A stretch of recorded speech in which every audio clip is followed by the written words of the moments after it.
안녕하세요, 여러분. 오늘도 이렇게 찾아주셔서 정말 감사드립니다. 잠시만 시간을 내주세요.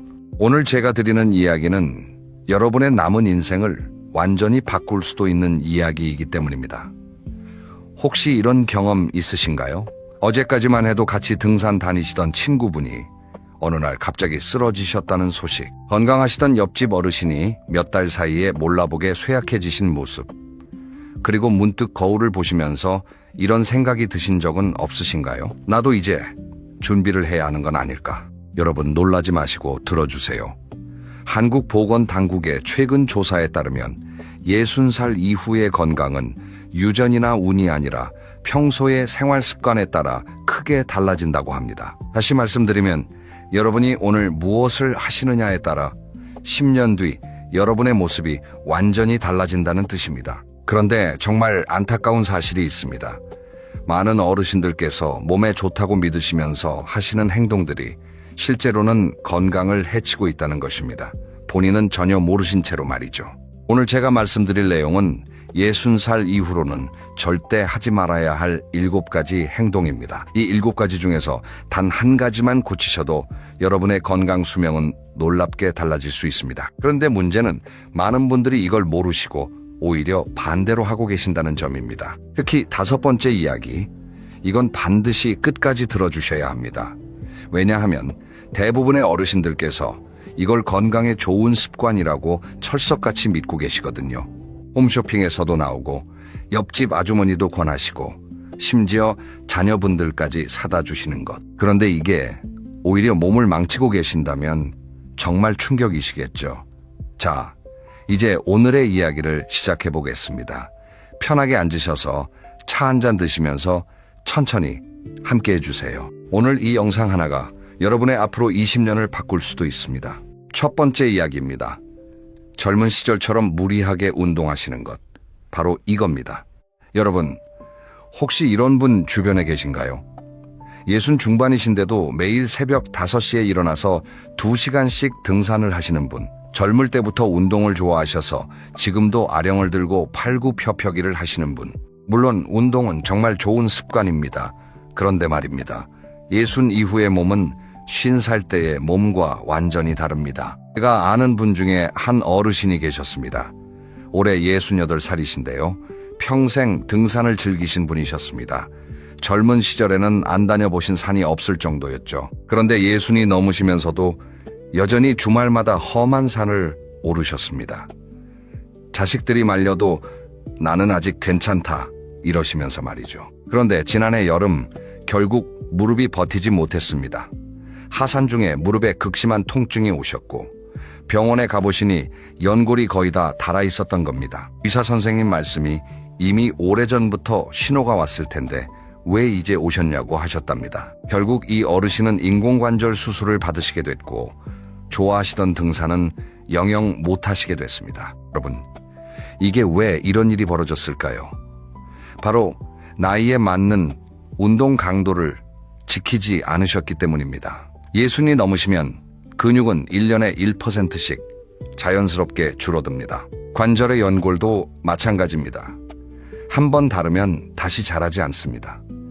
그런데 이걸 모르시고 젊을 때처럼 무리하시면 관절이 버텨낼 수가 없습니다. 그러면 운동을 하지 말라는 말이냐? 이렇게 물으실 수 있습니다. 절대 그런 뜻이 아닙니다. 60 이후에는 운동을 반드시 하셔야 합니다. 하지만 방법이 달라야 합니다. 전문가들이 권장하는 방법은 이렇습니다. 첫째, 하루에 30분에서 45분 정도 가볍게 걷기. 숨이 약간 찰 정도면 충분합니다. 둘째, 일주일에 2-3번은 근력 운동. 무거운 덤벨이 아니라 가벼운 무게로 천천히 하시면 됩니다. 셋째, 무릎에 부담이 가는 운동은 피하시기. 대신 추천드리는 운동은 평지 걷기 수영, 실내 자전거, 그리고 스트레칭입니다. 특히 수영은 관절에 부담이 거의 없으면서도 전신 근육을 다 쓸 수 있는 최고의 운동입니다. 그리고 정말 중요한 것 하나, 운동하시기 전에는 반드시 준비 운동을 하셔야 합니다. 최소 10분 이상은 스트레칭을 해주세요. 젊을 때는 바로 운동해도 괜찮았지만 이제는 그렇지 않습니다. 근육과 관절이 충분히 풀려 있어야 다치지 않습니다. 두 번째 이야기입니다. 끼니를 걸으시거나 극단적으로 적게 드시는 것. 이게 얼마나 위험한지 아십니까? 여러분 혹시 이런 말씀 자주 하시지 않나요? 나이 들면 적게 먹어야 해. 많이 먹으면 살찌고 성인병 생겨. 아침은 건너뛰어도 괜찮아. 저녁은 아예 안 먹는 게 건강에 좋대. 이런 말씀들 많이 들어보셨을 겁니다. 그런데 말입니다. 이건 정말 큰 오해입니다. 물론 젊을 때는 과식이 문제였습니다. 그래서 적게 드시라는 말이 맞았습니다. 하지만 예순 이후에는 상황이 완전히 달라집니다. 이때부터는 오히려 잘 드셔야 합니다. 특히 단백질을 충분히 드셔야 합니다. 왜냐하면 이 시기부터 본격적으로 근감소증이 시작되기 때문입니다. 근감소증 영어로는 사르코페니아라고 부릅니다. 말 그대로 근육이 줄어드는 병입니다. 이게 왜 무서우냐? 근육이 줄어들면 넘어지기 쉬워집니다. 낙상으로 골절이 되면 누워만 계시게 되고 그러면 치매도 빨리 오고 전체적인 건강이 무너집니다. 실제로 통계를 보면 65살 이상 어르신들 중에서 낙상으로 인한 골절 후 1년 안에 건강이 크게 악화되는 분들이 상당히 많다고 합니다. 그만큼 근육이 중요하다는 이야기입니다. 제가 아는 또 다른 어르신 이야기를 해드리겠습니다. 62살 때부터 건강을 챙기시겠다고 다이어트를 시작하셨습니다. 아침은 과일만 드시고 점심은 샐러드, 저녁은 아예 안 드시는 식으로요. 처음에는 살도 빠지시고 기분도 좋으셨다고 합니다. 그런데 몇 달이 지나면서 이상한 증상이 나타나기 시작했습니다. 계단을 오르실 때 힘이 없으시고 장 보러 가시면 금방 지치시고 나중에는 반찬통을 드시는 것도 힘드셨다고 합니다. 결국 병원에 가보시니 근감소증의 골다공증까지 진행된 상태였습니다. 의사 선생님이 그러셨답니다. 여사님, 지금 젊은 여성 몸이 아니에요. 지금 여사님 몸은 영양이 부족해서 근육이랑 뼈를 갉아먹고 있는 상태예요. 라고 말이죠. 그럼 어떻게 드셔야 할까요? 전문가들이 권하는 기준은 이렇습니다. 60 이후에는 하루에 체중일, 킬로그램당 단백질 1.2g 정도는 드셔야 합니다. 특히 아침 식사, 이건 절대 거르시면 안 됩니다. 밤사이에 우리 몸은 단백질을 많이 소모합니다. 아침에 이걸 보충해주지 않으면 근육이 계속 줄어듭니다. 빵 한 조각이라도, 우유 한 잔이라도, 달걀 하나라도 꼭 드세요. 그리고 또 하나 중요한 것, 물을 충분히 드셔야 합니다. 나이가 드시면 갈증을 잘 못 느끼십니다. 그래서 자신도 모르게 탈수 상태가 되시는 경우가 많습니다. 하루에 최소 6잔에서 8잔 정도는 드시길 권장드립니다. 여기서 한 가지 질문 드리고 싶습니다. 여러분, 오늘 아침에 무엇을 드셨나요? 단백질은 충분히 드셨나요? 혹시 커피 한 잔에 토스트 한 조각으로 때우지는 않으셨나요? 만약 그러셨다면 오늘 저녁부터라도 꼭 바꾸셔야 합니다. 내일 아침부터는 달걀 하나라도 더 드셔주세요. 그게 여러분의 10년 뒤를 바꿉니다. 세 번째 이야기입니다. 사회적 관계를 끊으시고 혼자 지내시는 것. 이것도 정말 위험한 습관입니다. 자, 두 번째 이야기까지 들으셨습니다. 운동, 그리고 식사. 이 두 가지만 제대로 챙기셔도 여러분의 건강 수명은 이미 크게 늘어나고 있습니다. 여러분 혹시 요즘 이런 생각 자주 하시지 않나요? 나이 드니까 사람 만나는 게 귀찮다. 약속 나가려면 피곤하다. 그냥 집에서 혼자 있는 게 편하다. 충분히 이해가 됩니다. 젊을 때처럼 힘이 넘치는 것도 아니고 사람 만나면 돈도 들고 신경 쓸 것도 많으니까요. 그런데 말입니다. 외로움이 몸에 얼마나 해로운지 아시면 아마 깜짝 놀라실 겁니다. 세계적으로 유명한 미국 하버드 대학교에서 진행한 연구가 있습니다.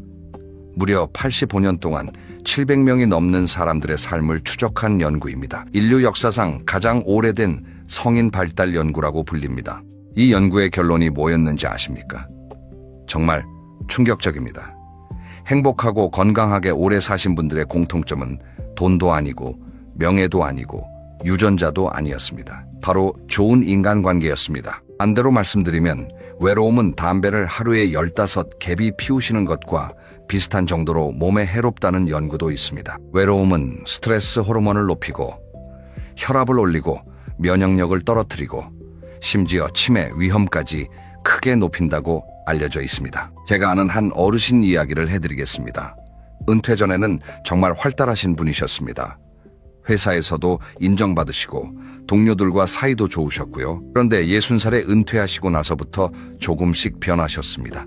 처음에는 출근 안 해도 된다는 게 좋으셨답니다. 하루 종일 집에서 텔레비전 보시고 밥 드시고 낮잠 주무시고 처음 몇 달은 정말 행복하셨다고 하셨어요. 그런데 1년이 지나고 2년이 지나면서 점점 이상해지셨습니다. 사람 만나는 게 귀찮아지시고 옷 갈아입는 것도 귀찮고 씻는 것도 귀찮으시고요. 예전 회사 동료가 전화해도 나중에 보자 이러시면서 미루기만 하셨습니다. 그러다 보니 어느새 전화도 오지 않게 됐습니다. 그렇게 3년쯤 지났을 때 가족들이 이상한 걸 느끼기 시작했습니다. 같은 말을 반복하시고 방금 전에 하신 일을 기억 못하시고 날짜 감각도 흐려지셨습니다. 병원에 모시고 갔더니 경도인지장애, 그러니까 치매, 초기 단계라는 진단을 받으셨습니다. 의사 선생님 말씀이 외로움과 무기력이 뇌를 빠르게 노화시킨 것 같다고 하셨답니다. 여러분, 이게 남의 일 같으신가요? 절대 그렇지 않습니다. 우리나라 어르신들 중 혼자 사시는 분들의 수는 계속 늘고 있고 고독감을 호소하시는 분들도 정말 많습니다. 여러분도 주변에 이런 분이 한두 분은 계실 겁니다. 그럼 어떻게 해야 할까요? 지금부터라도 관계를 다시 만들어 가셔야 합니다.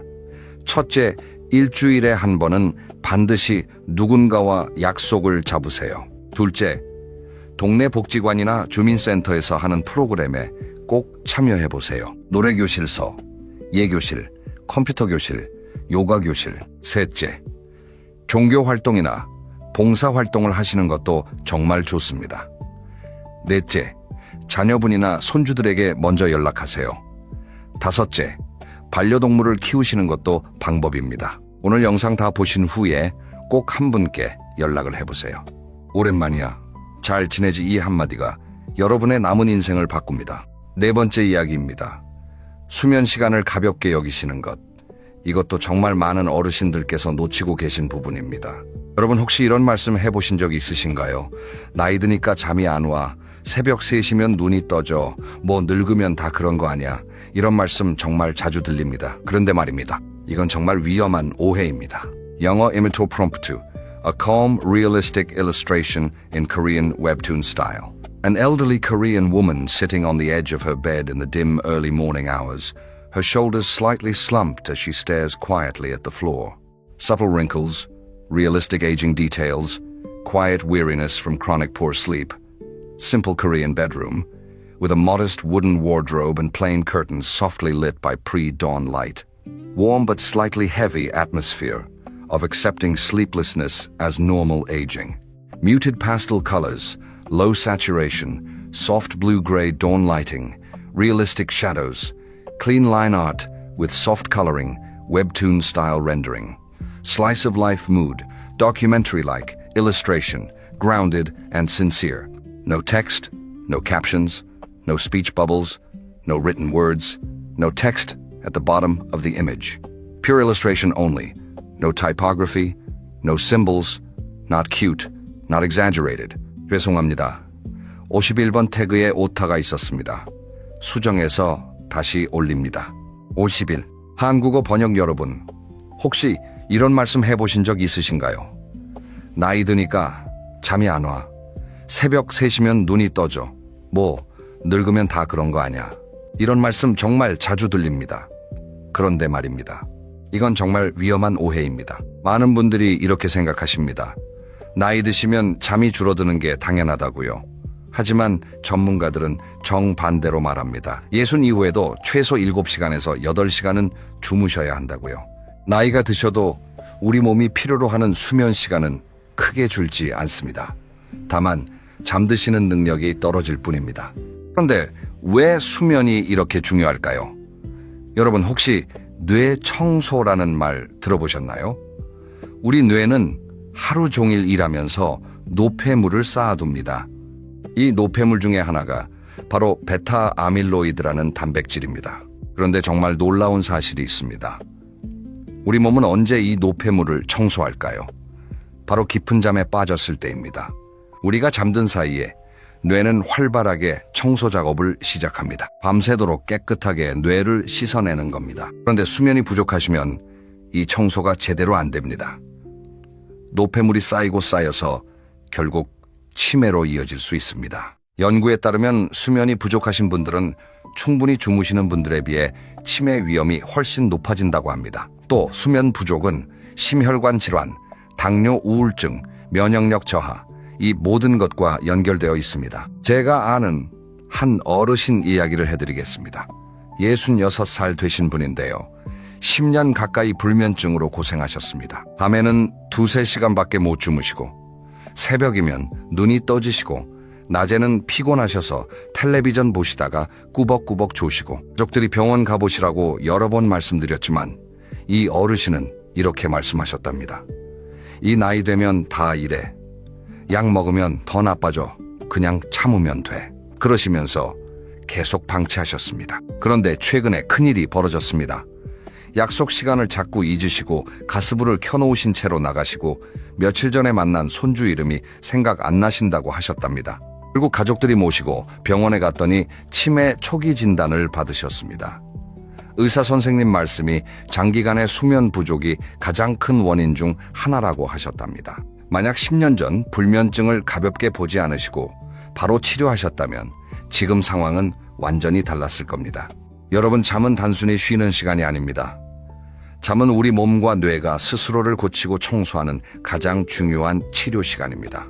그럼 어떻게 해야 잘 주무실 수 있을까요?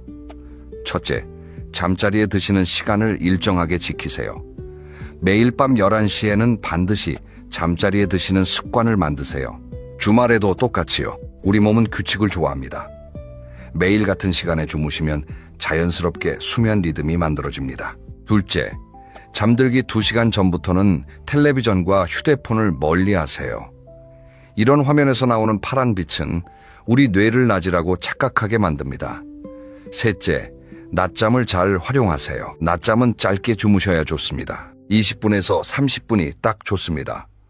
1시간 이상 주무시면 밤잠을 방해합니다. 넷째, 잠자리에 드시기 전에는 따뜻한 물로 샤워하시거나 따뜻한 우유 한 잔 드시는 것도 도움이 됩니다. 다섯째, 잠이 오지 않으실 때 억지로 누워 계시지 마세요. 그리고 가장 중요한 것, 불면증이 오래 가시면 반드시 전문의와 상담하세요. 혼자서 참지 마세요. 5번째 이야기입니다. 몸에 좋다는 건강식품이나 영양제를 무분별하게 드시는 것, 이게 바로 오늘의 핵심입니다. 여러분, 혹시 집에 건강식품이나 영양제가 몇 종류나 있으신가요? 한번 세어보세요. 비타민C, 비타민D, 종합 비타민, 오메가3, 글루코사민 밀크시슬, 프로폴리스, 홍삼 녹용, 칼슘, 마그네슘, 루테인, 유산균. 혹시 이 중에 5가지 이상 드시고 계신 분 계신가요? 아니면 10가지 이상 드시고 계신 분도 있으실 겁니다. 솔직히 말씀드리겠습니다. 이거 정말 위험합니다. 많은 어르신들께서 이렇게 생각하십니다. 건강식품은 많이 먹을수록 좋다. 몸에 좋은 거니까 부작용이 없다. 자연에서 온 거니까 괜찮다. 이런 믿음 정말 흔합니다. 그런데 말입니다. 이게 정말 큰 오해입니다. 제가 아는 한 어르신 이야기를 해드리겠습니다. 군강에 64살이신데요. 건강에 정말 관심이 많으신 분이셨습니다. 텔레비전 홈쇼핑에서 좋다는 거 나오면 다 사셨고요. 친구들이 이거 좋다더라 하면 또 사셨고요. 자녀분들이 선물로 사다 드리는 것도 다 드셨습니다. 어느 날 제가 세어봤는데 이 여사님이 드시고 계신 영양제가 무려 15가지였습니다. 아침에 7가지, 점심에 4가지, 저녁에 4가지 이러시면서 여사님은 자부심이 대단하셨습니다. 나는 이거 다 먹으니까 아픈 데가 없어, 이렇게 말씀하시면서요. 그런데 건강검진에서 충격적인 결과가 나왔습니다. 간 수치가 정상의 3배 넘게 올라가 있었던 겁니다. 의사 선생님이 깜짝 놀라시면서 물으셨답니다. 여사님, 술 많이 드세요? 여사님은 당황하셨죠. 저는 술은 한 방울도 안 마십니다. 라고 하셨어요. 그러자 의사 선생님이 다시 물으셨습니다.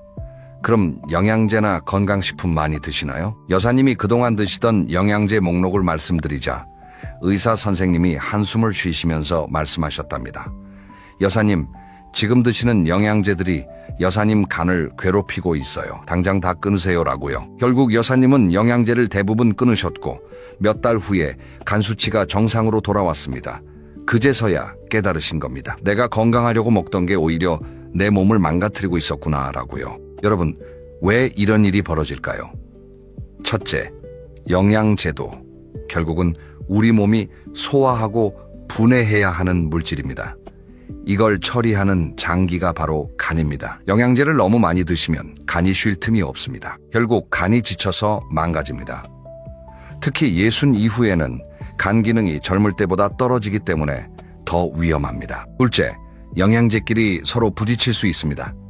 예를 들어서 칼슘과 철분을 같이 드시면 서로의 흡수를 방해합니다. 비타민 K와 혈액 응고를 막는 약을 같이 드시면 위험한 상황이 생길 수 있습니다. 이런 걸 모르고 여러 가지를 섞어 드시면 부작용이 일어날 수 있습니다. 셋째, 이게 정말 중요한데요. 고혈압 약이나 당뇨, 약 같은 처방약과 함께 드시면 안 되는 건강식품들이 있습니다. 이런 상호작용은 정말 위험할 수 있습니다. 넷째, 홈쇼핑이나 지인 추천으로 드시는 제품 중에는 성분이 확실하지 않은 경우도 많습니다. 그럼 어떻게 해야 할까요? 첫째, 영양제는 다다익선이 아닙니다. 적을수록 좋습니다. 둘째, 영양제를 새로 시작하시기 전에는 반드시 의사 선생님이나 약사 선생님과 상담하세요. 셋째, 건강검진하실 때 드시는 영양제 목록을 모두 적어서 가져가세요. 넷째, 가장 좋은 영양소는 사실 음식에서 오는 영양소입니다. 채소, 과일, 생선, 견과류, 콩, 이런 자연식품에서 오는 영양소가 어떤 영양제보다도 훨씬 좋습니다. 다섯째, 광고나 홈쇼핑 말만 믿지 마세요. 오늘 영상 보시고 집에 가셔서 드시는 영양제 다 꺼내놓아 보세요. 그리고 진짜 필요한 건지 하나하나 따져보세요. 여섯 번째 이야기입니다. 감정을 참으시고 스트레스를 쌓아두시는 것. 이게 여러분 몸에 얼마나 큰 영향을 주는지 아십니까? 우리나라 어르신들 세대는 감정을 참는 게 미덕이라고 배우면서 사셨습니다. 남자는 울면 안 된다. 여자는 참아야 한다. 싫어도 웃어야 한다. 힘들어도 내색하지 말아야 한다. 이런 말씀 정말 많이 들으시면서 살아오셨죠. 물론 이런 인내심이 우리나라를 이만큼 성장시킨 원동력이기도 합니다. 여러분이 참고 견뎌주신 덕분에 우리 자녀들이 지금처럼 살 수 있게 됐습니다. 그건 정말 감사드릴 일입니다. 하지만 이제는 좀 다르게 생각하셔야 합니다. 60 이후에도 계속 감정을 억누르시면 몸이 견뎌내지 못합니다. 우리 몸에는 스트레스 호르몬이라는 게 있습니다. 코르티솔이라고 부릅니다. 스트레스를 받으면 이 호르몬이 나옵니다. 짧게 나왔다가 사라지면 괜찮습니다. 문제는 만성적으로 계속 나올 때입니다. 코르티솔이 오랫동안 높게 유지되면 어떻게 될까요? 혈관이 딱딱해집니다. 혈압이 올라갑니다. 면역력이 떨어집니다. 염증이 늘어납니다. 심지어 뇌세포까지 손상됩니다. 한마디로 스트레스가 여러분 몸을 천천히, 그러나 확실하게 갉아먹고 있는 겁니다. 우리나라 어르신들 중에 화병이 있으신 분들 많으시죠? 화병, 이거 그냥 마음의 병이 아닙니다. 실제로 몸의 병입니다. 가슴이 답답하시고 얼굴이 화끈거리시고 소화가 안 되시고 잠이 안 오시고, 이런 증상들이 모두 오래 쌓인 스트레스 때문입니다. 제가 아는 한 어르신 이야기를 해드리겠습니다. 68살이신데요. 평생 참고 사신 분이셨습니다. 시어머님 모시면서 고생도 많이 하셨고 남편분께도 하고 싶은 말씀 다 못하시고 자녀분들 뒷바라지 하시느라 본인 인생은 뒷전이셨죠. 그러다 보니 가슴 한쪽이 늘 답답하셨답니다. 그런데 3년 전 갑자기 가슴에 심한 통증이 오셨습니다. 병원에 가보시니 협심증이었습니다. 여사님은 처음에는 상담을 거부하셨습니다. 내가 무슨 정신과 환자도 아닌데라고요. 그런데 자녀분들의 설득으로 결국 몇 번 받으셨는데 정말 신기하게도 가슴 답답함이 많이 좋아지셨답니다. 평생 참아오셨던 감정들을 처음으로 누군가에게 털어놓으셨던 겁니다. 여러분, 감정은 쌓아두시는 게 아닙니다. 흘려보내셔야 합니다. 그래야 몸이 삽니다. 그럼 어떻게 감정을 건강하게 표현할 수 있을까요? 첫째, 믿을 수 있는 사람에게 이야기하세요. 배우자, 친한 친구, 형제자매 자녀, 누구든 좋습니다. 둘째, 일기를 써보세요. 글로 쓰는 것도 정말 좋은 방법입니다. 하루에 10분만 오늘 있었던 일과 기분을 적어보세요. 셋째, 몸을 움직이세요. 스트레스가 쌓이시면 산책을 나가시거나 가벼운 운동을 하세요. 몸을 움직이면 기분을 좋게 하는 호르몬이 나옵니다. 넷째, 취미를 가지세요. 음악 감상, 독서, 서예, 그림 그리기, 화초 키우기, 요리, 뭐든지 좋습니다. 여러분이 푹 빠질 수 있는 일 하나만 있어도 인생이 달라집니다. 그리고 정말 중요한 것 하나. 혼자서 감당하시기 힘들 정도로 우울하시거나 불안하시면 꼭 전문가의 도움을 받으세요. 이건 부끄러운 일이 절대 아닙니다. 오히려 여러분 자신을 사랑하시는 방법입니다. 여러분 최근 한 달 동안 진심으로 크게 웃어보신 적 몇 번이나 되시나요? 만약 떠오르는 기억이 별로 없으시다면 지금부터라도 바꾸셔야 합니다. 이제 마지막 7번째 이야기입니다. 건강검진 결과를 괜찮겠지 하시면서 그냥 넘기시는 것. 이것도 정말 많은 어르신들께서 하시는 실수입니다. 여러분, 건강검진 꼬박꼬박 받으시나요? 혹시 이런 분들 계시지 않으신가요? 나는 아픈 데가 없으니까 검진 안 받아도 돼. 검진 받으면 오히려 병이 나와서 걱정만 늘어. 나이 드셔서 병 하나쯤 있는 건 당연한 거지 뭐. 이런 말씀 주변에서 많이 들리지 않으셨나요? 솔직히 말씀드리면 저도 예전에는 이런 마음 이해했습니다. 검진 받으러 가는 것도 귀찮고 괜히 나쁜 결과 나오면 마음만 무거우니까요. 그런데 여러분, 이게 정말 큰 착각입니다. 예순 이후에 건강검진을 소홀히 하시는 것은 집에 불이 났는데 문을 닫고 모르는 척 하시는 것과 똑같습니다. 의학계에서는 이런 말이 있습니다. 조기 발견은 생명을 구하고 늦은 발견은 인생을 바꾼다라고요. 예를 들어 같은 암이라도 초기에 발견하시면 완치율이 아주 높습니다. 하지만 말기에 발견하시면 치료가 훨씬 어려워집니다. 이 차이가 바로 정기적인 건강검진에 달려 있습니다. 제가 아는 한 어르신 이야기를 해드리겠습니다. 67살이신데요. 평소에 건강검진을 정말 싫어하셨습니다. 검사하는 것도 무섭고 혹시 뭐가 나올까봐 두려우셔서 10년 동안 한 번도 제대로 받지 않으셨습니다. 그러던 어느 날 자녀분들이 강제로 건강검진을 잡아드렸습니다. 어머니, 이번 한 번만이라도 받아보세요 하시면서요. 처음에는 싫다고 버티셨지만 결국 검진을 받으셨습니다. 그런데 놀랍게도 대장에서 작은 용종이 발견됐습니다. 의사 선생님 말씀이 아직 초기 단계라서 간단한 시술로 제거할 수 있다고 하셨습니다. 만약 몇 년만 더 방치하셨다면 암으로 발전했을 수도 있는 상황이었답니다. 여사님은 그날 정말 많이 우셨다고 합니다. 자녀들이 아니었으면 나는 어떻게 됐을까라는 생각이에요. 그 후로 여사님은 누구보다 열심히 건강검진 받으시는 분이 되셨습니다. 여러분, 이런 이야기 남의 일 아닙니다. 주변을 잘 살펴보시면 조기 발견으로 살아나신 분들 많이 계십니다. 반대로 늦은 발견으로 안타까운 일을 겪으신 분들도 계시죠. 그 차이는 바로 검진을 제때 받으셨느냐 아니었느냐입니다. 그럼 예순 이후에는 어떤 검사를 받으셔야 할까요? 첫째, 국가에서 제공하는 국가건강검진. 이거 꼭 받으세요. 2년에 한 번씩 받으실 수 있고 대부분 무료이거나 아주 저렴합니다. 공단에서 안내장이 오는데 그거 버리지 마시고 꼭 활용하세요. 둘째, 암검진. 위암, 대장암, 간암, 유방암, 자궁경부암, 폐암. 이런 주요 암들은 국가에서 무료나 아주 저렴한 비용으로 검진을 지원해 줍니다. 특히 예순 이후에는 암 발생률이 크게 올라가기 때문에 이 검사는 정말 중요합니다. 안 받으실 이유가 없습니다. 셋째, 심혈관계 검사. 심전도 심장 초음파, 경동맥 초음파 같은 검사도 꼭 받으시길 권합니다. 심근경색이나 뇌졸중은 초기에는 증상이 거의 없습니다. 그러다가 갑자기 쓰러지십니다. 검사로 미리 발견하시면 충분히 예방하실 수 있습니다. 넷째, 안과와 치과 검진. 이것도 잊지 마세요. 눈은 백내장, 녹내장, 황반변성 이런 병들이 조용히 진행됩니다. 치아도 마찬가지입니다. 잇몸병을 방치하시면 이가 빠지는 것은 물론이고 심장질환 위험까지 올라간다는 연구도 있습니다. 다섯째, 뼈 검사. 한번 골절이 생기시면 회복이 정말 오래 걸리고 삶의 질이 크게 떨어집니다. 그리고 정말 중요한 팁 하나. 검진 결과가 나오시면 반드시 결과 상담을 받으세요. 많은 분들이 결과지만 받으시고 끝내십니다. 그런데 그 숫자들이 무슨 뜻인지, 정상인지, 비정상인지, 관리해야 할 부분이 뭔지, 이런 것들은 의사 선생님과 직접 상담하셔야 정확히 아실 수 있습니다. 그리고 검진에서 뭔가 발견되셨다면 그걸 두려워하지 마세요. 발견된 건 축복입니다.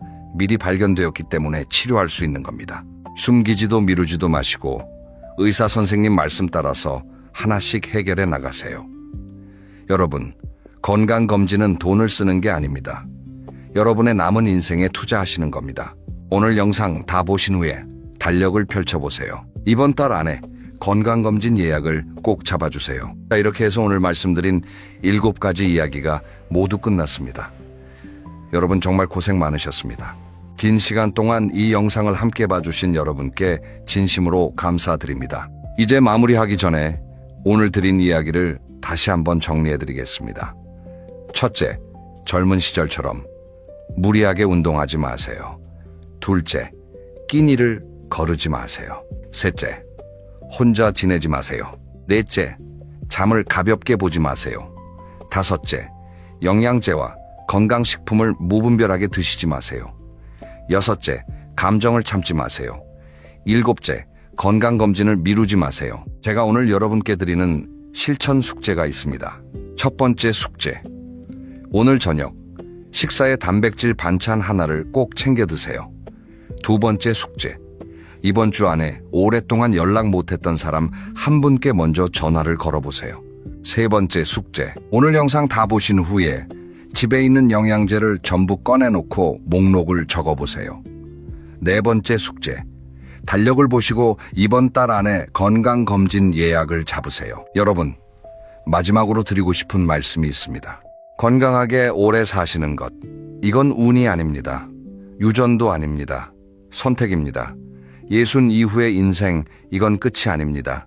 오히려 진짜 인생의 시작입니다. 이제부터는 여러분 자신을 위해 사실 차례입니다. 오늘 이 영상을 끝까지 봐주신 여러분은 분명히 다르실 겁니다. 다음 영상에서는 오늘과 반대로 60 이후에 반드시 드셔야 할 음식 7가지에 대해서 말씀드리겠습니다.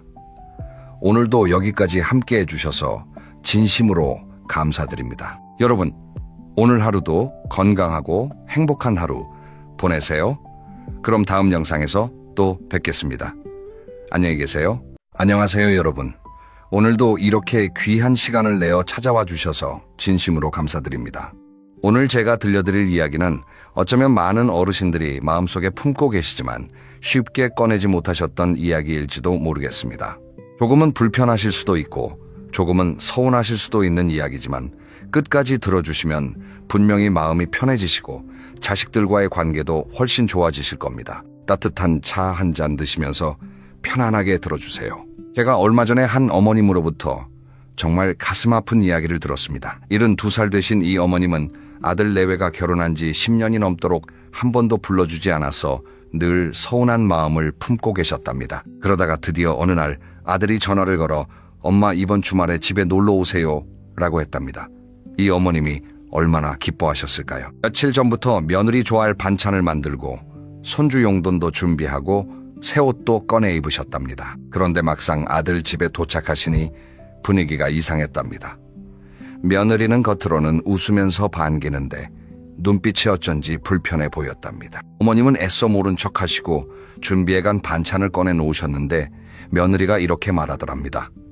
어머님, 저희도 김치 있는데 이걸 또 가져오셨어요. 이 말 한마디에 가슴이 철렁 내려앉으셨답니다. 그래도 꼭 참으시고 웃으셨지요. 점심을 먹고 나서 이 어머님은 손주랑 놀아주시려고 장난감을 꺼냈는데 며느리가 와서 어머님의 공부할 시간이에요 라며 손주를 방으로 데려가 버렸답니다. 어머님은 거실에 덩그러니 혼자 남겨지셨지요. 아들은 자기 방에서 컴퓨터를 하고 있었고 며느리는 손주랑 방에 들어가 버렸으니 이 어머님은 몇 시간 동안 혼자 TV만 보시다가 결국 일어나셨답니다.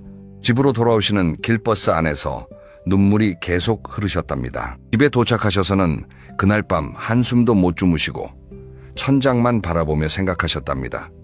내가 왜 거길 갔을까? 안 갔으면 이런 마음 안 들었을 텐데. 그리고 그 다음부터는 아들이 불러도 잘 가지 않으신다고 합니다. 대신 이렇게 마음을 고쳐 먹으셨답니다. 자식 집은 이제 내 집이 아니구나. 내가 찾아갈 곳이 아니구나. 여러분, 이 이야기를 들으시면서 가슴 한구석이 찌릿하신 분 계십니까? 혹시 여러분도 자식 집에 갔다가 서운한 마음으로 돌아오신 적이 있으십니까? 혹시 지금도 우리 자식이 왜 나를 자주 부르지 않을까 섭섭하신 마음이 있으십니까? 그렇다면 오늘 이 이야기는 반드시 끝까지 들어주셔야 합니다. 제가 한 가지 놀라운 사실을 말씀드리겠습니다. 최근 한 조사에 따르면 결혼한 자녀가 있는 60대에서 70대 어르신들 중에서 자식 집에 다녀온 후 오히려 마음이 불편했다고 답하신 분이 10분 중에 6분이나 되셨다고 합니다. 더 놀라운 사실은 뭔지 아십니까? 며느리와 사위들에게 시부모님이나 장인 장모님이 집에 오시는 것을 어떻게 생각하냐고 물었더니 10명 중 7명이 부담스럽다고 답했다는 겁니다. 이게 무슨 의미일까요? 어르신들도 불편하고 며느리 사위도 부담스럽다면 도대체 누구를 위한 방문일까요? 우리는 왜 서로가 불편한 일을 계속 반복하고 있을까요? 오늘 제가 여러분께 드릴 이야기는 결코 자식을 멀리하라는 이야기가 아닙니다. 오히려 자식들과 더 오래, 더 깊이, 더 따뜻하게 사랑하기 위한 지혜를 나누려는 겁니다. 거리를 두는 것이 사랑이 아니라고 생각하시는 분들이 많은데 사실은 정반대입니다. 적당한 거리가 있어야 관계가 오래 갑니다. 이 영상을 끝까지 보시면 왜 거리를 두었는데 오히려 자식이 더 자주 찾아오게 되는지 그 놀라운 비밀을 알게 되실 겁니다. 그리고 마지막에는 제가 정말 특별한 한 가지 원칙을 말씀드릴 겁니다. 이 한 가지 원칙만 지키셔도 여러분과 자식 부부의 관계가 완전히 달라질 겁니다. 그럼 지금부터 편안하게 들어주세요. 먼저 여러분께 근본적인 질문을 하나 드리고 싶습니다. 여러분, 자식이 결혼하고 나면 그 집은 누구의 집일까요? 아들이 살면 아들 집일까요? 아닙니다. 며느리가 살면 며느리 집일까요? 그것도 정답은 아닙니다. 그 집은 바로 새로 태어난 가족의 집입니다. 아들과 며느리가 함께 만든 새로운 가정, 그 가정이 주인인 집입니다. 여러분, 제가 한 가지 비유를 들어드리겠습니다. 새가 둥지를 떠나는 이야기를 아시지요? 어미새는 새끼를 정성껏 키웁니다. 먹이도 물어다주고 추우면 품어주고 비가 오면 날개로 막아줍니다. 그러다가 새끼가 다 크면 어떻게 할까요? 어미새는 둥지에서 떠나보냅니다. 그리고 그 새끼가 자기 짝을 만나서 새로운 둥지를 짓지요. 그럼 어미새가 그 새로운 둥지에 매일 놀러 갈까요? 아닙니다. 어미새는 자기 자리로 돌아와 자기 삶을 삽니다. 그게 자연의 순리입니다. 그런데 우리 사람들은 어떤가요? 자식이 결혼해서 나갔는데도 여전히 자식 집을 내 집처럼 여기시는 분들이 많습니다. 언제든 불쑥 찾아가도 되고 언제든 잔소리해도 되고 언제든 간섭해도 된다고 생각하시지요. 그런데 여러분, 자식이 결혼하면 세 가지가 완전히 달라집니다. 첫째, 법적으로 새로운 가정이 만들어집니다. 아들이나 딸은 이제 여러분의 자식이기 이전에 한 사람의 남편이고 아내입니다. 둘째, 생활의 중심이 완전히 바뀝니다. 예전에는 부모님이 중심이었다면 이제는 배우자와 자녀가 중심이 됩니다. 이건 자식이 부모를 덜 사랑해서가 아니라 가정을 이루면 자연스럽게 생기는 변화입니다. 셋째, 공간의 주인이 달라집니다. 여러분의 아들이 사는 집이지만 그 집의 인테리어 생활 방식 규칙은 아들 부부 두 사람이 함께 만든 겁니다. 여러분이 아시던 그 아들의 공간이 아닙니다. 제가 또 하나 실제 이야기를 들려드리겠습니다. 75세 어머님 이야기인데요. 이분은 아들이 결혼한 지 20년이 지났는데도 여전히 아들 집을 친정 드나들듯 다니셨답니다. 일주일에 두세 번은 반찬을 들고 가셨고 때로는 예고도 없이 불쑥 찾아가셨지요. 그분은 그게 엄마의 사랑이라고 생각하셨답니다. 그런데 어느 날 이 어머님이 평소처럼 아들 집에 가셨는데 현관 비밀번호가 바뀌어 있었답니다. 당황해서 아들에게 전화하셨더니 아들이 한참을 망설이다가 이렇게 말하더랍니다. 엄마, 죄송해요. 이제 미리 연락 주시고 오셨으면 좋겠어요. 이 말을 들으신 어머님이 얼마나 충격이셨을까요? 집에 돌아오시는 길에 내가 뭘 잘못했나 하면서 하염없이 우셨답니다. 여러분, 이 어머님이 정말로 잘못하신 걸까요? 아닙니다. 그저 자식 집이 여전히 내 집인 줄 아셨을 뿐입니다. 자식에 대한 사랑이 넘치셨을 뿐입니다. 하지만 그 사랑이 방향을 잘못 잡으면 오히려 상처가 됩니다. 결혼한 자식의 집은 이제 여러분의 집이 아니라 자식 부부가 함께 만든 새로운 성입니다. 그 성에 들어갈 때는 손님처럼 예의를 갖춰야 합니다. 서운하시겠지만 이게 현실입니다. 여기서 한 가지 더 생각해 보셔야 할 것이 있습니다. 여러분이 편하신 것과 자식 부부가 편한 것은 다를 수 있다는 사실입니다. 여러분께는 아들이지만 그 아들 옆에는 며느리가 있습니다. 여러분께는 딸이지만 그 딸 옆에는 사위가 있습니다. 여러분이 아들 집에 가서 편하게 쉬시는 동안 며느리는 긴장해서 쉬지 못할 수 있습니다. 여러분이 딸 집에서 편하게 드러누워 계시는 동안 사위는 어색해서 자기 방에 숨어 있을 수 있습니다. 내가 편하다고 상대방도 편한 것이 아닙니다. 우리 세대는 내 집처럼 편하게 계세요라는 말을 들으면 정말 내 집처럼 편하게 계셨지요. 하지만 그 말은 대부분 예의상 하는 말입니다. 진짜로 내 집처럼 계시면 며느리, 사위는 속으로 한숨을 쉽니다. 여러분의 인생 경험에 비추어 생각해 보세요. 여러분도 젊은 시절에 시어머니가 친정 어머니처럼 시댁에 자주 오셨을 때 얼마나 부담스러우셨습니까? 여러분의 장모님이나 시아버님이 예고 없이 찾아오셨을 때 얼마나 긴장하셨습니까? 그 마음을 지금 며느리와 사위가 느끼고 있는 겁니다. 시대는 달라졌지만 인간의 본성은 똑같습니다. 자, 그럼 이제 조금 더 구체적으로 들어가 보겠습니다. 자식집을 너무 자주 방문하면 반드시 생기는 5가지 갈등이 있습니다. 이 갈등들을 알고 계시면 왜 거리를 두어야 하는지 훨씬 분명하게 이해하실 수 있을 겁니다. 첫 번째 갈등은 며느리 사위의 숨막힘입니다. 며느리와 사위는 여러분의 자식이 아닙니다. 여러분과 함께 자란 사람도 아닙니다. 성인이 되어서야 처음 만나 가족이 된 사람입니다. 그들 입장에서는 시부모, 장인, 장모가 편할 리가 없습니다. 아무리 잘해주셔도 아무리 다정하셔도 기본적으로 어려운 존재입니다. 자신의 부모와는 완전히 다릅니다. 그런데 여러분이 자식 집에 자주 가시면 며느리나 사위는 자기 집에서조차 편하게 쉬지 못합니다. 집에 오자마자 편한 옷으로 갈아입고 소파에 드러눕고 텔레비전 크게 틀고 싶은데 시어머니가 와 계시면 그 모든 것을 할 수 없습니다. 안정하게 앉아 있어야 하고 화장도 못 지우고 말도 조심해야 하고 심지어 부부 사이에 애정 표현도 못합니다. 이게 몇 시간이면 괜찮지만 며칠씩 이어지면 정말 숨이 막힙니다. 그런데 며느리가 어머님 좀 불편해요라고 말할 수 있을까요? 절대 못합니다. 그래서 속으로만 참고 또 참습니다. 그 스트레스가 쌓이고 쌓이면 어떻게 될까요? 결국 남편에게 터집니다. 당신 어머님 또 언제 오셔? 왜 우리 집에 이렇게 자주 오시는 거야? 부부싸움이 시작되는 겁니다.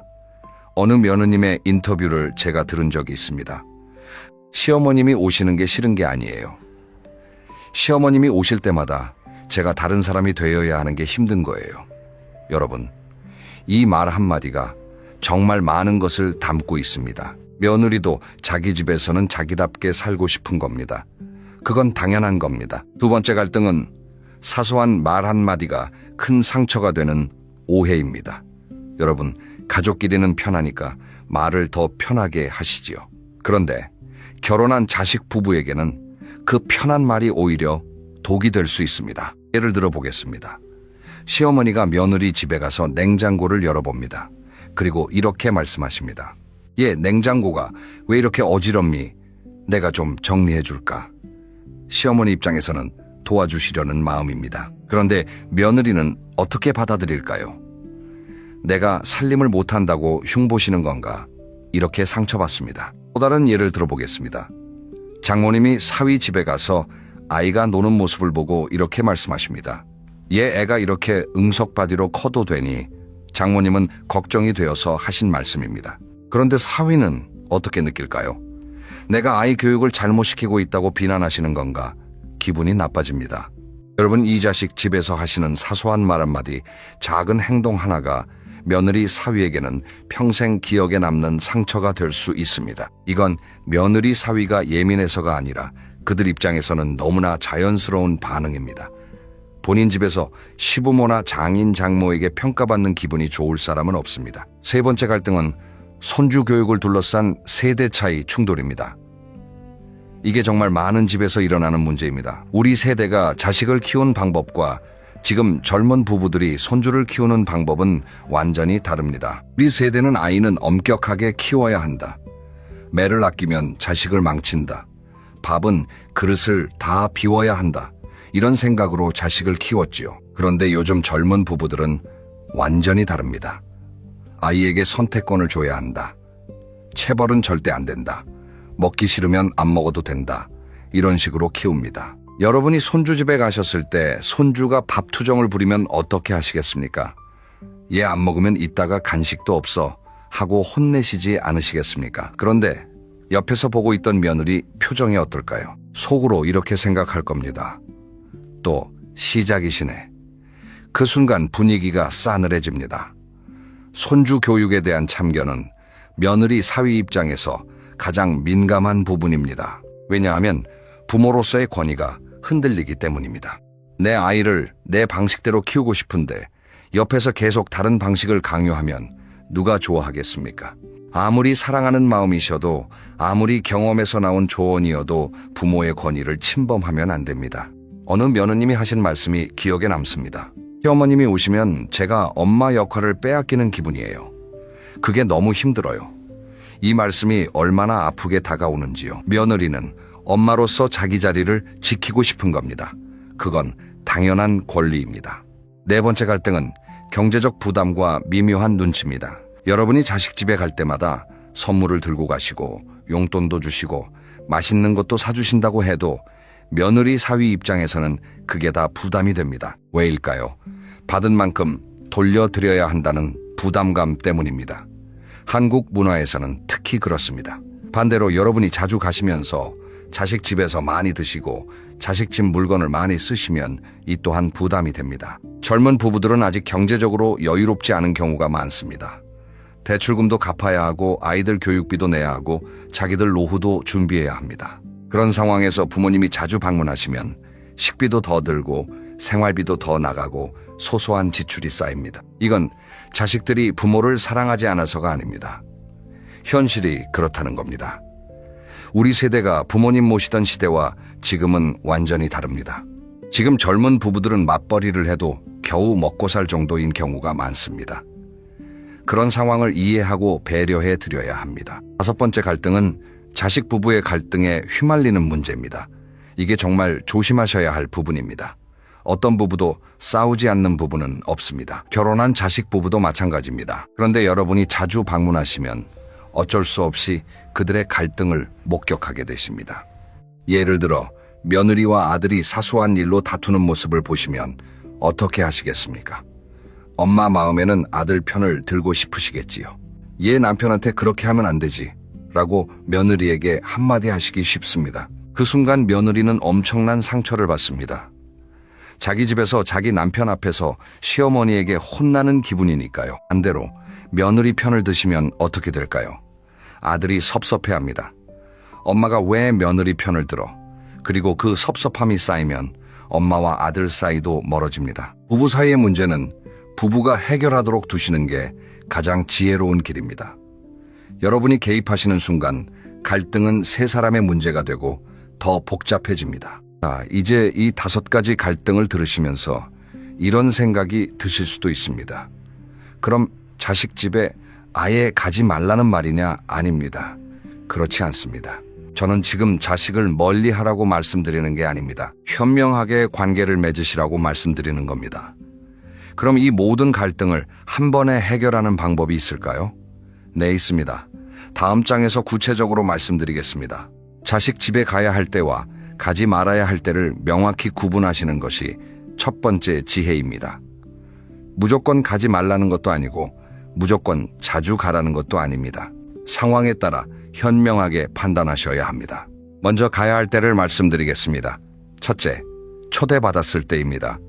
자식이 진심으로 엄마 오세요, 아버지 오세요 하고 초대했을 때는 기쁜 마음으로 가시면 됩니다. 둘째, 손주의 큰 행사가 있을 때입니다.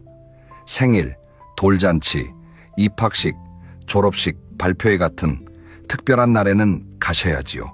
이런 날은 가족이 함께해야 의미가 있는 날이니까요. 셋째, 경조사가 있을 때입니다. 자식이나 며느리, 사위의 가족에게 기쁜 일이나 슬픈 일이 있을 때는 당연히 찾아가서 함께해야지요. 이건 가족의 의무이자 도리입니다. 넷째, 자식이 진짜로 도움이 필요할 때입니다. 며느리가 출산했을 때, 자식이 아플 때, 가족 중에 큰일이 생겼을 때, 이럴 때는 달려가셔야 합니다. 이런 상황에서 자식이 부모를 찾는 것은 진짜 필요해서입니다. 이런 경우는 당연히 가셔야 합니다. 그리고 이런 날에는 며느리, 사위도 진심으로 환영해 줍니다. 왜냐하면 그들도 그날만큼은 가족의 도움이 필요하기 때문입니다. 반대로 가지 말아야 할 때도 있습니다. 첫째, 예고 없이 불쑥 찾아가는 것은 절대 안 됩니다. 아무리 가까운 사이라도 예의는 지켜야 합니다. 며느리나 사위 입장에서는 예고 없는 방문이 가장 스트레스입니다. 청소도 못했을 수 있고 편한 차림일 수도 있고 어쩌면 부부가 다투고 있었을 수도 있습니다. 예고 없는 방문은 상대방의 일상을 침범하는 행위입니다. 둘째, 너무 자주 가는 것도 문제입니다. 일주일에 몇 번씩 가시면 안 됩니다. 한 달에 한두 번도 많을 수 있습니다. 셋째, 오래 머무시는 것도 피하셔야 합니다. 방문하셔도 짧게 머물고 오시는 게 좋습니다. 몇 시간 정도, 길어도 하루 정도면 충분합니다. 며칠씩 머무시는 것은 며느리, 사위에게 엄청난 부담입니다. 언제 가실까 하는 생각이 머리에서 떠나지 않습니다. 넷째, 자식 부부가 바쁜 시기에는 가지 마세요. 직장에서 중요한 일이 있을 때, 아이들 시험 기간일 때, 집안에 큰일이 있을 때는 방문을 미루시는 게 좋습니다. 그런 시기에 부모님이 방문하시면 자식 부부는 정말 힘들어집니다. 여기서 한 가지 황금 비율을 말씀드리겠습니다. 일반적으로 자식집 방문은 한 달에 한 번 정도 한 번 방문해 3시간에서 4시간 정도가 가장 적당합니다. 물론 상황에 따라 다르겠지만 이 정도를 기본으로 생각하시면 됩니다. 이보다 자주 가시면 부담이 되고 이보다 적게 가시면 너무 소원해질 수 있습니다. 실제 사례를 하나 들려드리겠습니다. 74세 되신 어느 할아버님 이야기입니다. 이분은 은퇴 후에 외로워서 아들 집을 거의 매주 방문하셨답니다. 처음에는 며느리도 웃으며 반겼지만 시간이 지날수록 분위기가 싸늘해졌답니다. 할아버님도 그걸 느끼셨지만 외로움 때문에 자꾸 가시게 되더랍니다. 그러다가 어느 날 아들이 진지하게 말씀드렸답니다. 아버지, 저희도 아버지 뵙는 거 좋은데 너무 자주 오시니까 아내가 좀 힘들어해요. 이 말을 들으신 할아버님은 충격을 받으셨지요. 하지만 현명하신 분이라 이렇게 생각하셨답니다. 그래, 내가 너무 매달렸구나. 그 후로 할아버님은 방법을 바꾸셨습니다. 한 달에 한 번, 그것도 반나절만 방문하기로 정하셨습니다. 그리고 매번 미리 전화해서 이번 주 토요일에 3시간 정도 놀러 가도 될까 하고 확인하셨답니다. 그런데 놀라운 일이 벌어졌습니다. 며느리가 오히려 더 자주 연락하기 시작한 겁니다. 아버님, 이번 주 일요일에 시간 되세요? 아버님, 저희 손주 생일에 꼭 오세요. 거리를 두었더니 오히려 며느리가 할아버님을 그리워하기 시작한 겁니다. 현명한 방문에는 3가지 원칙이 있습니다. 첫째는 반드시 예고하기입니다. 둘째는 짧게 머물기입니다. 셋째는 빈손으로 가지 않되 과하지 않기입니다. 이 3가지만 지키셔도 관계가 완전히 달라집니다. 자, 이제 조금 더 깊이 들어가서 자식과 건강한 거리를 두는 7가지 지혜를 말씀드리겠습니다. 이 7가지는 제가 정말 많은 어르신들과 대화하면서 또 현명하게 자식과 잘 지내시는 분들을 보면서 정리한 지혜들입니다. 첫째, 먼저 연락하기 전에 한 번 더 생각하시는 겁니다. 우리 어르신들은 자식에게 먼저 전화하고 싶은 마음이 드실 때가 많습니다. 목소리가 듣고 싶고 안부가 궁금하고 손주는 뭘 하고 있는지 알고 싶으시지요. 그 마음 자체는 너무나 아름답습니다. 하지만 먼저 전화하시기 전에 한 번만 생각해 보세요.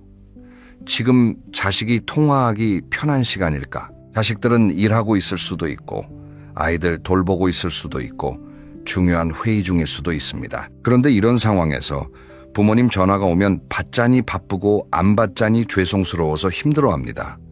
그래서 저는 이렇게 제안드리고 싶습니다. 급한 일이 아니라면 먼저 문자를 보내세요. 통화 가능한 시간에 전화 부탁한다, 이렇게요. 그럼 자식들이 편한 시간에 먼저 전화를 걸어올 겁니다.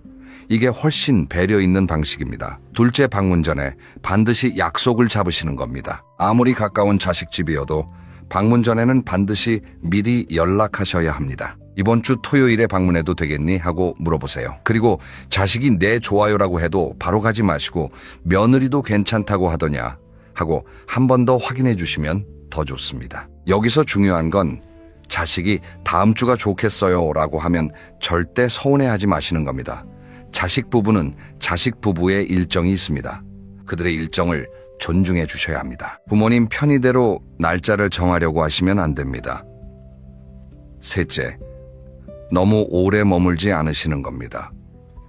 방문하셔도 짧게 머물고 오시는 게 좋습니다. 저녁 식사까지만 하고 돌아오시는 것도 방법입니다. 혹시 잠자리까지 묵으셔야 할 상황이면 하룻밤 이상은 피하세요. 그리고 머무시는 동안에도 너무 거실에 오래 계시지 마시고 자식 부부만의 시간을 가질 수 있도록 일찍 잠자리에 드시는 것이 배려입니다. 어떤 어르신들은 내 자식 집인데 뭐 어때 하시는데 이 생각이 바로 가장 큰 오해입니다. 앞에서도 말씀드렸지만 자식 집은 더 이상 내 집이 아닙니다. 손님처럼 예의를 갖추셔야 합니다. 손님은 오래 머물지 않습니다. 넷째, 며느리 사위의 영역을 존중하시는 겁니다. 며느리 집에 가셔도 부엌은 며느리의 영역입니다. 사위 집에 가셔도 서재는 사위의 영역입니다. 이런 공간에 함부로 들어가서 이것저것 정리하시거나 뭘 꺼내 드시거나 하면 안 됩니다. 냉장고를 열어보시는 것도 좋지 않습니다. 아무리 가족이어도 프라이버시는 존중해야 합니다. 부엌에서 음식을 도와드리고 싶으시면 먼저 물어보세요. 예, 내가 뭐 도와줄 게 있을까? 며느리가 괜찮아요 라고 하면 도와주지 마시고 거실에 앉아 계세요. 며느리가 이것 좀 썰어주시겠어요? 하면 그것만 도와주세요. 내가 잘 안다고 이것저것 하시면 며느리 입장에서는 내 부엌인데 왜 시어머님이 주인 행세를 하시지 하는 생각이 들 수 있습니다. 다섯째, 손주 교육에 간섭하지 않으시는 겁니다. 이건 정말 중요합니다. 손주 교육 방식이 여러분 마음에 들지 않으셔도 절대로 며느리 사위 앞에서 지적하지 마세요. 손주가 밥을 남겨도, 손주가 떼를 써도, 손주가 스마트폰을 너무 오래 봐도 그건 부모가 결정할 문제입니다. 정말 하고 싶은 말씀이 있으시면 자식하고 둘이 있을 때 조심스럽게 말씀하세요. 그리고 자식이 받아들이지 않더라도 서운해하지 마세요. 이제 자식은 한 집안의 가장이고 아이의 부모입니다. 자기 방식대로 키울 권리가 있습니다. 여러분도 젊었을 때 부모님의 육가 방식이 낡아 보여서 따르지 않으신 적이 있으시잖아요. 그것과 같은 겁니다. 여섯째, 자식 부부의 일에 끼어들지 않으시는 겁니다. 부부싸움을 목격하셔도 모른 척하세요. 며느리가 아들에게 뭐라고 하는 걸 보셔도, 아들이 며느리에게 짜증내는 걸 보셔도 그저 지나가시면 됩니다. 두 사람이 해결해야 할 문제입니다. 만약 자식이 먼저 엄마 제 얘기 좀 들어주세요 라고 하면 들어주시되 한쪽 편을 들지는 마세요. 그저 들어주시고 그래 그랬구나 하고 공감해 주시면 됩니다. 판단하거나 조언하시려고 하지 마세요. 가장 지혜로운 부모는 귀를 열고 입을 닫는 부모입니다. 일곱째, 전화와 영상통화로 마음을 나누시는 겁니다. 직접 만나야만 사랑이 전해지는 것은 아닙니다. 오히려 요즘 시대에는 적절한 거리를 두면서 자주 소통하는 것이 더 좋은 관계를 만듭니다. 일주일에 한 번 정도 영상통화로 손주 얼굴 보시고 짧은 문자로 안부 전하시고 특별한 날에만 직접 만나시는 방식입니다. 어떤 어르신들은 영상통화는 어색해서 싫다고 하시는데 한 번만 해보시면 금방 익숙해지십니다. 손주 얼굴을 화면으로 보면서 잘 지냈니 하고 물으시면 손주도 활짝 웃으며 대답합니다. 이런 작은 소통이 쌓여서 관계가 깊어지는 겁니다. 자, 이렇게 7가지 지혜를 말씀드렸는데 이걸 다 기억하실 필요는 없습니다. 그저 한 가지 핵심 원칙만 마음에 새기시면 됩니다. 자식 부부가 먼저 원할 때 다가가고 그들이 원하지 않을 때는 물러서기. 이 한 가지 원칙만 지키셔도 관계가 놀랍도록 좋아집니다. 그럼 이번에는 실제로 이런 지혜를 실천하신 어르신들의 이야기를 들려드리겠습니다. 이분들의 변화를 보시면 거리를 두는 것이 왜 진짜 사랑인지 이해하시게 될 겁니다. 첫 번째 이야기는 자식이 먼저 찾아오기 시작한 어느 어머님의 변화입니다. 이분은 68세인데 예전에는 아들 집에 일주일에 2번씩 가셨답니다. 반찬도 가져다 주시고 청소도 해주시고 손주도 봐주셨지요. 그런데 어느 날 며느리가 남편에게 어머님이 너무 자주 오셔서 힘들다고 하는 소리를 우연히 들으셨답니다. 얼마나 속상하셨겠습니까? 집에 돌아오셔서 며칠 울기도 하셨답니다. 하지만 이 어머님은 현명하셨습니다. 그래, 내가 너무 매달렸구나. 이제부터는 거리를 두자. 그렇게 결심하시고 한 달에 한 번만, 그것도 며느리가 먼저 부를 때만 가시기로 정하셨답니다. 처음 2개월 동안은 정말 힘드셨답니다. 아들 집이 그립고 손주가 보고 싶고 며느리가 미워지기도 하셨답니다. 하지만 꾹 참으시고 대신 자기 시간을 만드셨습니다. 동네 복지관에도 나가시고 오래된 친구들도 만나시고 책도 읽으시고 운동도 하셨답니다. 그런데 3개월쯤 지났을 때부터 놀라운 일이 벌어졌답니다. 며느리가 먼저 전화해서 어머님, 이번 주말에 오세요 하고 부르기 시작한 겁니다. 아들도 자주 전화해서 엄마, 요즘 어떻게 지내세요 하고 안부를 묻기 시작했답니다. 그리고 손주도 할머니 보고 싶어요 라고 먼저 말하더랍니다. 여러분, 왜 이런 변화가 생겼을까요? 이유는 간단합니다. 어머님이 거리를 두시자 며느리가 편해졌고 편해지니까 오히려 시어머니가 그리워진 겁니다. 너무 자주 만나면 소중함을 모릅니다. 적당히 만나야 반갑고 그리워집니다. 이게 인간관계의 본질입니다. 두 번째 이야기는 며느리와 진짜 친구가 된 어느 시어머님 이야기입니다. 이분은 72세이신데 며느리와 관계가 안 좋았답니다. 사소한 일로 자주 부딪히셨고 며느리가 눈치 보는 것도 늘 섭섭하셨지요. 그러다가 어느 날 이분이 결심하셨답니다. 내가 먼저 바뀌자. 며느리도 내 딸이 아니라 한 사람의 여자다 존중해주자. 그래서 어떻게 하셨을까요? 먼저 방문을 확 줄이셨습니다. 그리고 며느리에게 간섭하는 것을 완전히 끊으셨습니다. 며느리가 뭘 해도 어떻게 해도 네가 알아서 해라라고 하셨답니다. 그리고 한 달에 한 번 정도 며느리와 둘이서 점심 데이트를 하기 시작하셨습니다. 시어머니와 며느리가 아닌 여자 대 여자로 만나서 커피 마시고 쇼핑도 하셨답니다. 이 작은 변화가 두 분의 관계를 완전히 바꿔놓았습니다. 지금 이 두 분은 진짜 친구 같답니다. 며느리가 시어머니에게 속마음도 털어놓고 시어머니도 며느리에게 고민을 말씀하신답니다. 어느 날 며느리가 이렇게 말했답니다. 어머님, 저 어머님 사랑해요. 시어머니는 눈물이 쏟아지셨답니다. 평생 며느리에게 들어보고 싶었던 말이었으니까요. 여러분, 이게 어떻게 가능했을까요? 거리를 두셨기 때문입니다. 간섭을 끊으셨기 때문입니다. 며느리의 공간을 존중해 주셨기 때문입니다. 역설적이게도 놓아주니까 돌아온 겁니다. 세 번째 이야기는 손주가 할머니 집을 제일 좋아하게 된 비결입니다. 이 할머님은 예전에 손주 집에 자주 가셨답니다. 그런데 가실 때마다 손주가 별로 반가워하지 않더랍니다. 심지어 할머니 왜 또 오셨어요 하고 말하기도 했답니다. 마음이 찢어지셨지요. 그래서 이 할머님은 방법을 바꾸셨습니다. 자기가 손주 집에 가는 대신 손주를 자기 집으로 초대하기 시작하셨습니다. 한 달에 한 번 토요일에 손주를 자기 집에 불러서 맛있는 것도 만들어주시고 함께 산책도 하시고 옛날 이야기도 들려주셨답니다. 손주만을 위한 특별한 날을 만드신 겁니다. 결과가 어떻게 됐을까요? 손주가 이제는 할머니 집 가는 날을 손꼽아 기다린답니다. 며느리도 한 달에 한 번은 자기만의 시간을 가질 수 있으니 고마워하고요. 아들도 엄마에게 고맙다고 자주 연락한답니다. 거리를 두면서도 더 깊이 사랑할 수 있는 방법을 찾으신 겁니다. 네 번째 이야기는 자식 부부의 이혼 위기를 넘긴 현명한 거리두기입니다. 이건 좀 심각한 이야기인데 교훈이 큽니다. 어느 어머님의 아들이 며느리와 심한 갈등을 겪었답니다. 이혼 직전까지 갔지요.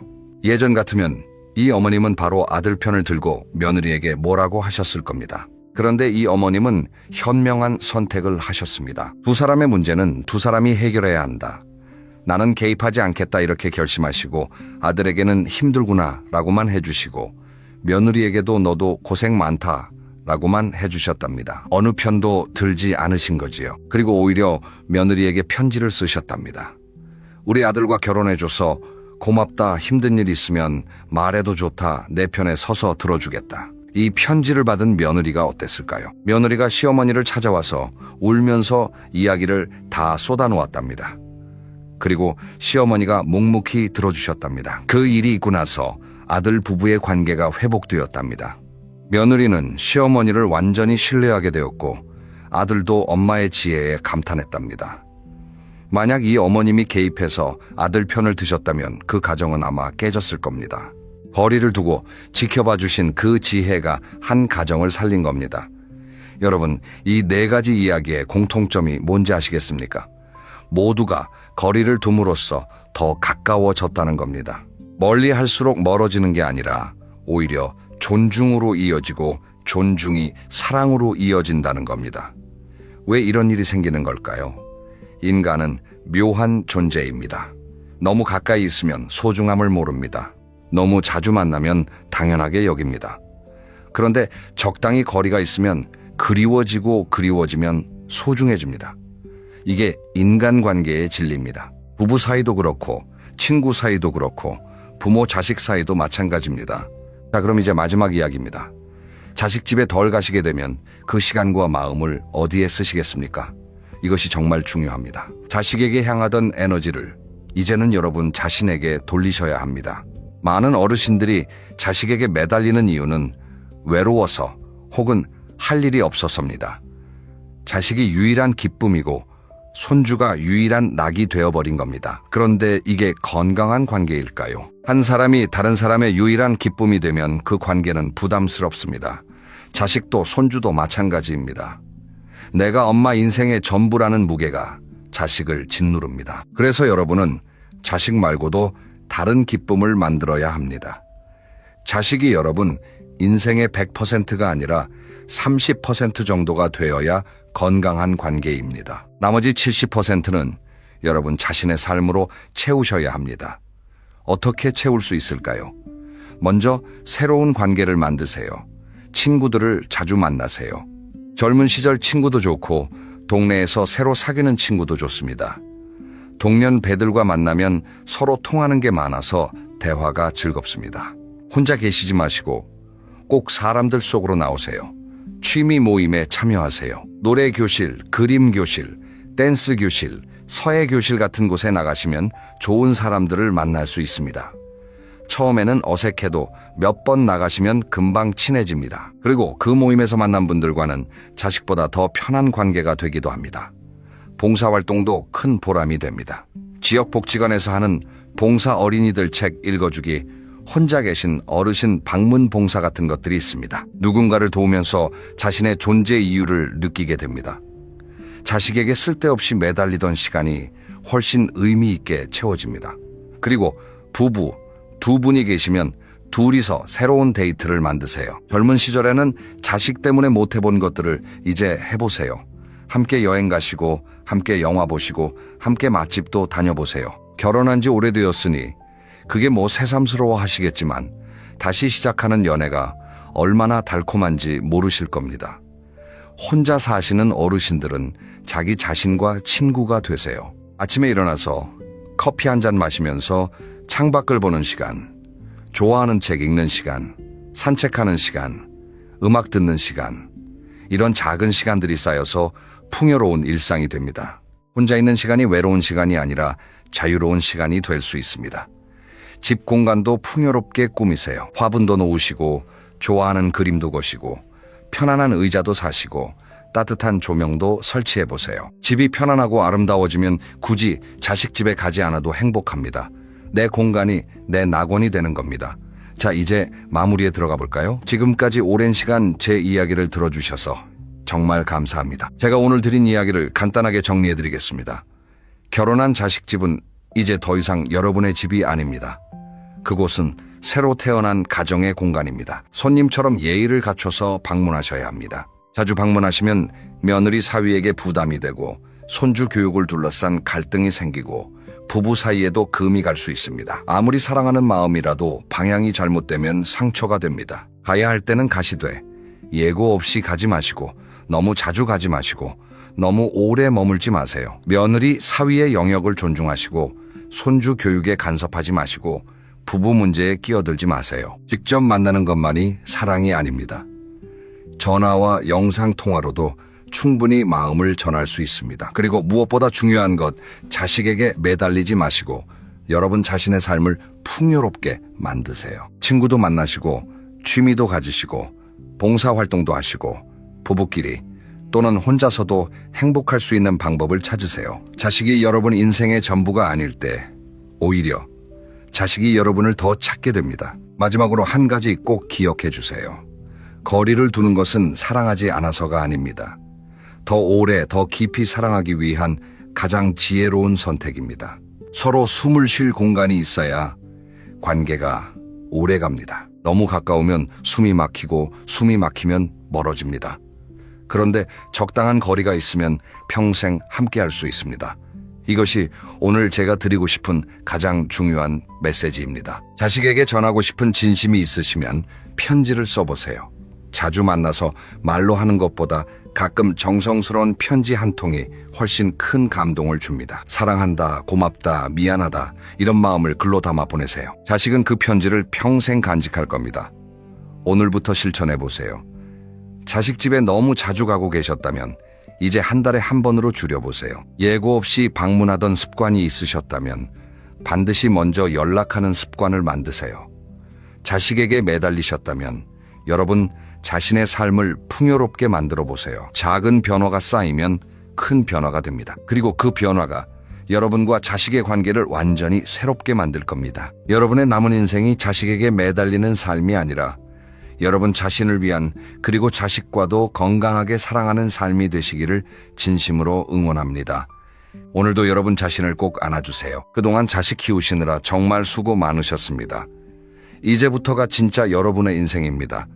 다음 영상에서는 조금 더 구체적인 이야기를 준비했습니다. 바로 며느리와 사위가 진짜로 좋아하는 시부모와 장인 장모의 5가지 특징입니다. 어떻게 하면 며느리, 사위와 진짜 가족이 될 수 있는지 구체적인 방법을 담았습니다. 꼭 기대해 주세요. 오늘 이 영상이 조금이라도 마음에 와닿으셨다면 구독과 좋아요 한 번씩 눌러주시면 큰 힘이 됩니다.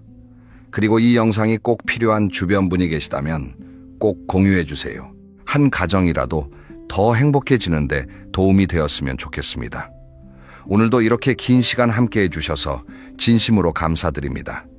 여러분 모두 건강하시고 행복하세요. 그리고 꼭 기억하세요. 거리를 두는 것이 진짜 사랑이라는 것을. 다음 영상에서 또 뵙겠습니다. 안녕히 계세요.